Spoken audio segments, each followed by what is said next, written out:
Assalamualaikum guys, welcome back. Dah lama dah sebenarnya aku tak ambil kisah pasal budak-budak ni, memandangkan tak banyak benda-benda mengarut yang diorang buat. Tapi untuk isu kali ni aku rasa memang aku kena petik, aku kena sembang pasal benda ni. Sebabnya banyak benda yang off diorang buat based on apa yang diadu oleh orang ramai. Siapa je dekat sini yang tak kenal dengan YouTuber terkenal Aman Azhan? Kalau orang lain jaga saya, apa yang awak akan buat? Aku tak kenal.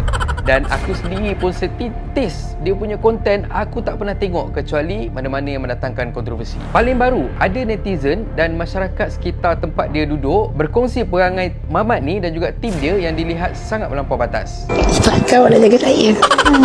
Ikutkan perkongsian dekat Twitter ataupun X, Aman Azhan dan juga tim dia bukanlah manusia yang elok untuk dijadikan sebagai jiran tetangga kita. Ada beberapa insiden yang tak disenangi jiran tetangga yang dilakukan oleh budak-budak ni. Antara benda yang budak-budak ni buat yang mana obviously kita tahu dan ramai sebenarnya yang cuba untuk tegur ataupun cuba untuk prevent benda ni daripada jadi, ialah mereka bersekedudukan antara lelaki dan juga perempuan. Buat apa ni? Tak buat apa-apa. Tuan tak buat apa-apa. Macam tu dia.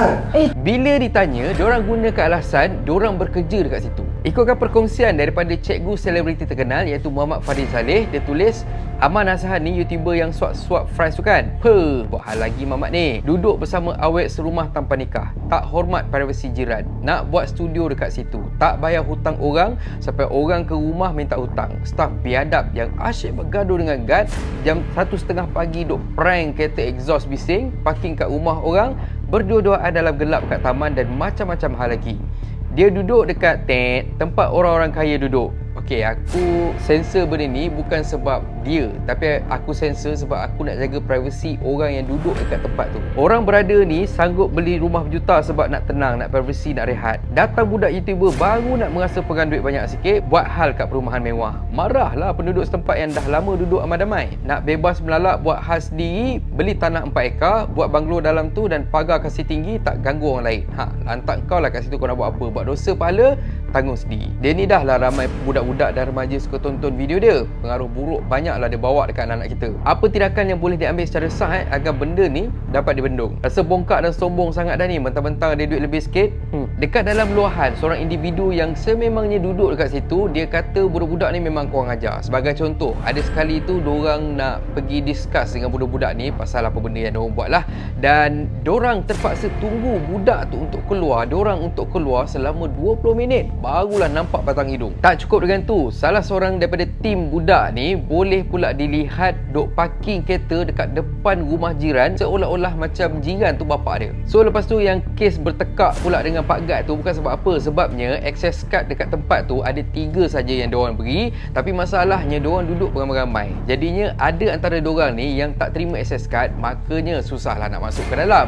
So bila kata susah nak masuk ke dalam tu, mulalah masing-masing duk buat perangai, I duduk dekat sini, I duduk stay dekat sini, kenapa you nak halang I daripada duduk keluar daripada masuk ke sini? Acah-acah lah, lebih kurang macam tu lah. Lepas tu yang paling rempit sekali, macam yang cikgu tu cakap, pukul 1:30 pagi dia boleh pula rem kereta Audi dia sampaikan jiran-jiran nak tidur pun susah. Okey, pada siapa yang duk tanya kenapa Jabatan Agama tak pergi serbu tempat tu ataupun rumah diorang tu, sedangkan dah tahu dah diorang bersekedudukan.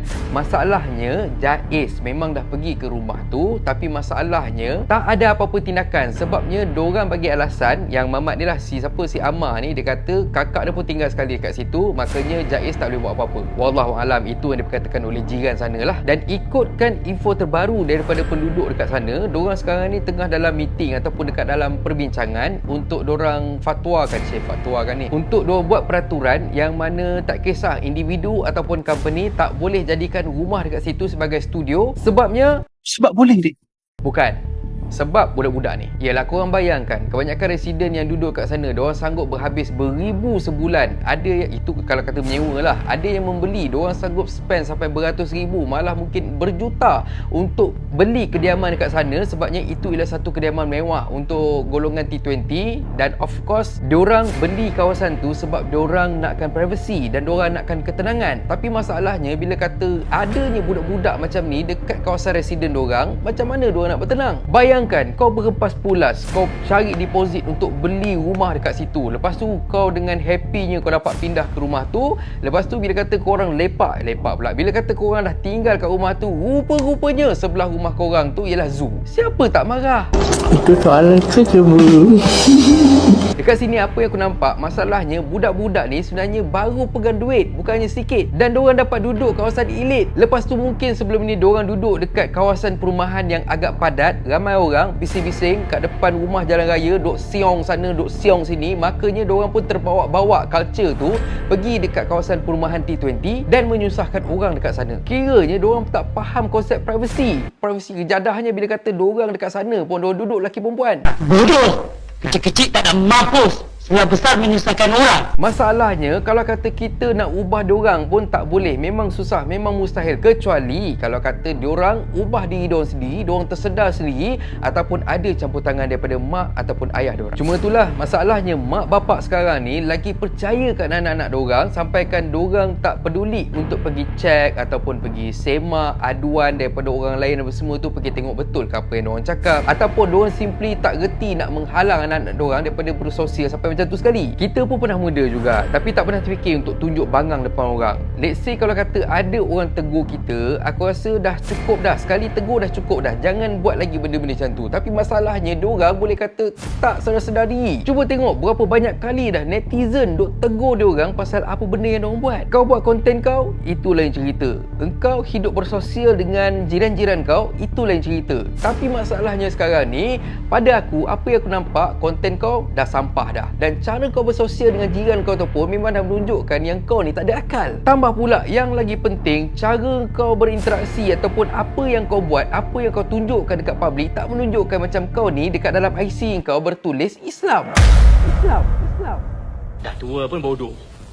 Dekat area rumah aku ni pun memang sebenarnya ramai influencer ataupun content creator, especially daripada TikTok, yang duduk dekat sini, tapi aku tak nampak pula diorang buat perangai beruk, seolah-olah macam diorang sekarang ni berada dekat hutan dan tak ada orang dekat sekeliling. Tak ada. Aku cakap dengan korang lah, aku duk cakap dengan korang sekarang ni pun aku risau jiran aku kat belakang ataupun kiri kanan ke apa ke duk dengar apa benda aku cakap. Ini kan pula nak ram aku punya motor ke kereta ke apa semua ke, oi jauh sekali. Jangan sekali guna alasan kami ni muda dan kami ni tak tahu apa-apa lagi. Masa kecil pun cikgu ataupun mak bapak kita dah ajar dah cara untuk kita hormat orang lain dan juga cara untuk kita hidup bersosial. Jangan ingat dik, sebab kita ada duit, sebab kita famous, kita boleh buat apa benda semua. Duit, famous, itu semua boleh hilang sekelip mata. Tapi kalau kata kita beradab, kita hormat orang, insya-Allah orang akan ingat sampai bila-bila. Sebab tu aku ambil berat apa yang Khairul Amin cakap sebelum ni. Dia kata kalau nak jadi content creator, kena ada education.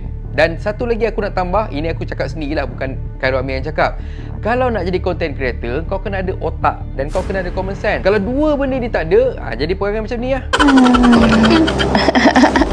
Apapun, pada pendapat aku, budak-budak ni ada masa depan yang cerah dan jauh lagi sebenarnya. Cumanya, aku harap dan aku berdoa semoga diorang dapat ubah perangai diorang, sebab diorang ada power, diorang ada influence yang boleh mempengaruhi mereka yang sebaya dengan diorang. Jadinya memang agak sayang, sebabnya apa yang diorang ada ni, power diorang ni, diorang dah salah channel. Tapi let's say lah, kalau kata betul kau tak boleh nak hormat orang, kau tak boleh nak jaga privasi orang, aku sarankan macam mana yang disarankan oleh netizen-netizen yang lain, kau pergilah beli tanah kat dalam hutan, lepas tu kau naik ke tembok tinggi-tinggi, kau duduk dekat dalam tu, kau pergi buatlah apa benda kau nak buat, kau buat. Jangan sampai kami tahu, kami wajib tegur. Dan akhir kata pepantun, anak kecil termakan gula, terjoget tertawa sampai senja, kalau teringin terkinja-kinja, baik duduk dengan kera. Dan kalau korang suka konten ada dalam channel ni, please consider to subscribe. Okay, so thank you very much for watching and have a nice day. Assalamualaikum.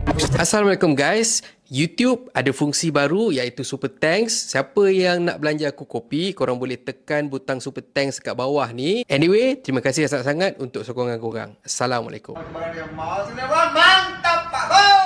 Oh, sakit.